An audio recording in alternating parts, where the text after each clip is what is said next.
You need to ask yourself, do you feel stressed? Do you want to accomplish more? Or do you just simply want to finish a goal in general? These are the things you need to ask yourself before deciding to stay determined about something. Now, determination has many definitions, but the most widely accepted one is a sense of firmness or resoluteness. When trying to stay determined about something, you are bound to meet some hurdles. Some of the most likely hurdles you are going to encounter are a lack of time, a lack of effort, and even just a general lack of motivation.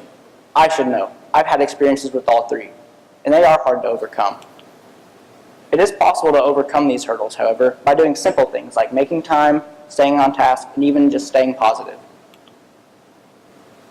Even famous people have to use determination in their life in order to succeed. More well-known people like Wes Welker and JFK, and lesser-known people like Derek Clark.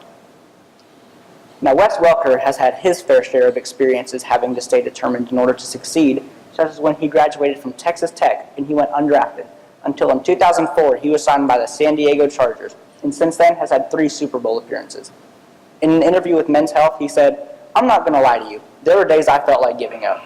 But I knew if I pushed myself little by little, inch by inch, eventually I would succeed." It's not just athletes, however, who have to deal with this.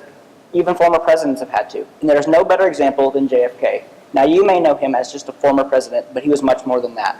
He was very determined about the space race, which was one of the biggest things going on in the country at the time. It was the United States staying determined to get to the moon before 1970, and more importantly, before the Soviet Union.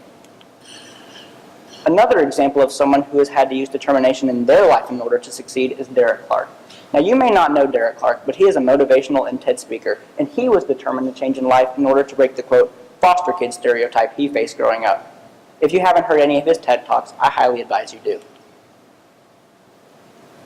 If celebrities aren't your thing, however, take it from teacher and psychologist Angela Duckworth, who has expressed some of the lifelong benefits you can have from having determination in your life she learned from her students.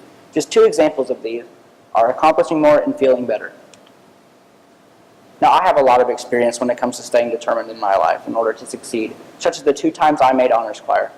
The audition process taught me to stick to my goals, don't stress out, and if I need to, find and set new goals.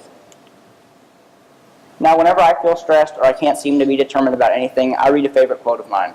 Sylvester Stallone once said, "Life's not about how hard you hit. It's about how hard you can get hit and keep moving forward." A large part of staying determined is knowing when to be determined. And for me, the best times have been when I'm struggling, suffering, or I just have a general lack of interest about the topic at hand. Another big part of staying determined is knowing how to be determined. And again, the best 2 things for me have been setting new goals and cutting out distractions. Staying determined is like a tree blowing in the wind. No matter how hard the wind shakes the branches, if you watch the trunk, you will see that it is firm and steady. So don't let your hurdles get in your way. Now, don't stress, stay determined, and keep your eye on the prize.